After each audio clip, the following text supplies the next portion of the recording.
পৰিস্থিতি চাই পেলাই হা জিতিব পাম নেকি যিমানখিনি লাগে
আৰু আচলতে খুব দুৰ্ভাগ্যজনক ঘটনা এগৰাকী ছাত্ৰ সুস্থ অৱস্থাত এগৰাকী ছাত্ৰ বিদ্যালয়লৈ গৈছিল আৰু আজি মৃতদেহ হৈ ঘূৰি আহিছে গতিকে এই বিষয়টো সম্পূৰ্ণ তদন্ত হ'ব লাগে বিদ্যালয়ত পাঠদান চলি থকাৰ সময়ত যেতিয়া এগৰাকী ছাত্ৰক সমনীয়া ছাত্ৰই আক্ৰমণ কৰি তেখেতক হত্যা কৰিলে তাৰ পিছত এই বিষয়টো সম্পূৰ্ণ তদন্ত হ'ব লাগে ইয়াৰ লগে লগে আমি যোৱাকালিও কৈছোঁ যে বিদ্যালয়ৰ যি অনুশাসনহীনতা এই অনুশাসনহীনতাৰ কাৰণে কিন্তু আমি জগৰীয়া কৰিম বিদ্যালয়ৰ শিক্ষক কৰ্মচাৰীৰ লগতে কিন্তু বিদ্যালয়সমূহৰ পৰিদৰ্শকগৰাকী আৰু ঘটনা সংঘটিত হোৱাৰ আজি 48 ঘণ্টা পাৰ হৈ গ'ল দৰং জিলাৰ যিগৰাকী বিদ্যালয়সমূহৰ পৰিদৰ্শক আছে সেই পৰিদৰ্শকগৰাকীয়ে বিদ্যালয়ত উপস্থিত নহ'ল এই ছাত্ৰগৰাকীৰ ঘৰত আহি তেওঁলোকৰ মাত দিয়াৰ তেখেতৰ প্ৰয়োজন অনুভৱ নকৰিলে গতিকে আমি ক'ব বিচাৰিম যে এই যিগৰাকী শিক্ষা বিষয়া আছে শিক্ষা বিষয়াগৰাকী আচলতে অদক্ষ আৰু তেখেত কৰ্মত তেখেত পাকৈত নহয় আৰু তেখেতে এই বিষয়টোৰ পৰা সম্পূৰ্ণ নিলিপ্ত ভূমিকা পালন কৰিছে আৰু এই বিষয়টোৰ পৰা পলায়ন কৰিব বিচাৰিছে আমি এটা কথা উত্থাপন কৰিব বিচাৰিম যে IS গৰাকী তেখেতে শিক্ষা বিষয়া দৰঙৰ প্ৰতিখন বিদ্যালয়ৰ দায়িত্ব তেখেতৰ হাতত আছে গতিকে তেখেতে এই বিষয়টোৰ পৰা পলায়নবাদী মনোভাৱ ল'লে নহ'ব তেখেতে এই বিষয়টো মুখামুখি হ'ব লাগিব আৰু যিটো মৃত্যুদণ্ডৰ ঘটনাটো পুলিচে পৰীক্ষা কৰিব কিন্তু যিসকল শিক্ষক কৰ্মচাৰীয়ে যি ব্যৱস্থা কৰিব লাগিব যি প্ৰশাসনিক ব্যৱস্থা অনুশাসনহীনতাৰ যি কথা আহিল এই কথাখিনি কোনে চাব এই কথাখিনি চাব লাগিব শিক্ষা বিষয়াগৰাকীয়ে আৰু শিক্ষা বিষয়াগৰাকীয়ে যদি ঘটনা 48 ঘণ্টাৰ পিছতো কাৰো ওপৰত একো অনুশাসনমূলক ব্যৱস্থা গ্ৰহণ কৰা নাই বিদ্যালয়ত তেখেত উপস্থিত হোৱা নাই এই ছাত্ৰগৰাকীৰ ঘৰত তেওঁ যদি উপস্থিত হোৱা নাই তেনেহ'লে তেখেতে কিহৰ কাৰণে ইয়াত IS চকীখনত বহি আছে তেখেতে IS চকীখন দৰকাৰ হ'লে বাদ দিয়ক তেখেতে এইখন যদি চকীখন ধৰি ৰাখিব পৰা নাই চকীখনৰ মৰ্যাদা কৰি যদি ৰাখিব পৰা নাই বা চকীখনত বহি তেওঁ যিখিনি কাম কাজখিনি যদি তেওঁ কৰিব পৰা নাই তেনেহ'লে তেখেতে চকীখন এৰি দিয়ক কাৰণ IS গৰাকীৰ দায়িত্বত এই গোটেই চৰকাৰী চিষ্টেমটো বা গোটেই বিদ্যালয়সমূহৰ চিষ্টেমটো চলি থাকে শিক্ষক কৰ্মচাৰী ছাত্ৰ ছাত্ৰীসকলৰ গোটেই দায়িত্ব IS গৰাকীৰ হাতত থাকে গতিকে জিলাখনৰ মুৰব্বী শিশু বিষয়া হিচাপে তেখেতে যদি এই কথাটো নিলিপ্ত ভূমিকা গ্ৰহণ কৰিছে 48 ঘণ্টা পাৰ হৈ যোৱাৰ পিছত তেখেতে আজিৰ তাৰিখত আমি তেখেতৰ মুখ খোলা দেখা নাই তেখেতৰ কোনো বক্তব্য দেখা নাই বা তেখেতে অনুশাসনমূলক ব্যৱস্থা লোৱা আমি এতিয়ালৈকে দেখা নাই গতিকে এনেকুৱা ধৰণৰ এগৰাকী IS বিষয়া কেনেদৰে শিক্ষা বিভাগ চলাব সেইটো আমাৰ এটা ডাঙৰ প্ৰশ্ন হৈছে ৰাইজৰ উষ্মা সকলোৱে দেখিছে ৰাইজে বিচাৰিছে দোষীয়ে উচিত শাস্তি পাওক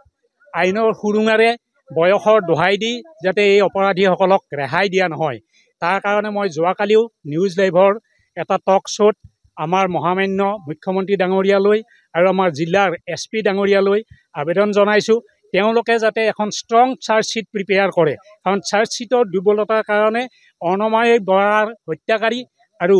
অভিনীলৰ হত্যাকাৰী আজিও খোলা আকাশৰ তলত ঘূৰি আছে গতিকে আমি সোণোৱাল ডাঙৰীয়ালৈ আমাৰ দৰং জিলা SP সোণোৱাল ডাঙৰীয়ালৈ দ্বিতীয়বাৰৰ কাৰণে আকৌ আবেদন জনাইছোঁ তেওঁ যাতে এই কেছটোত প্ৰিপেয়াৰ কৰা চাৰ্জশ্বিটখন সঠিকভাৱে প্ৰিপেয়াৰ কৰে যাতে কোৰ্টত গৈ পেলাই যাতে মুখ ঠেকেচা নাখায় আৰু দ্বিতীয়তে মোৰ ৰাইজলৈ আবেদন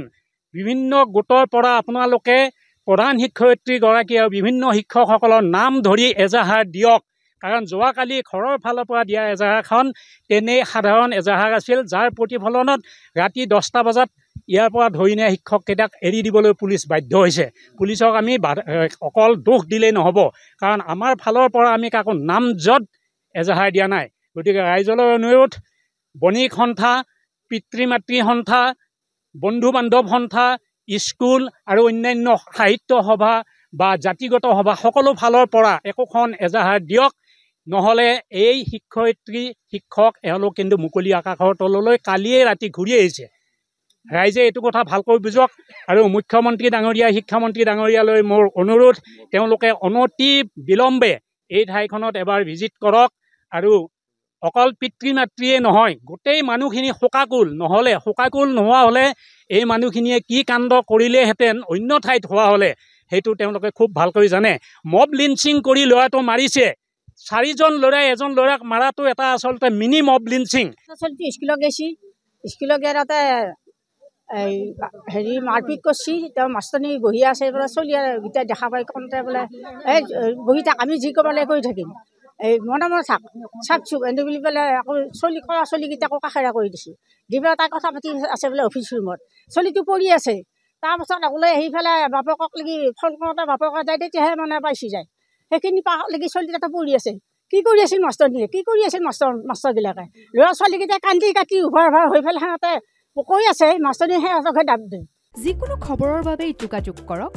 7099017330 আৰু 7099017110 নম্বৰত।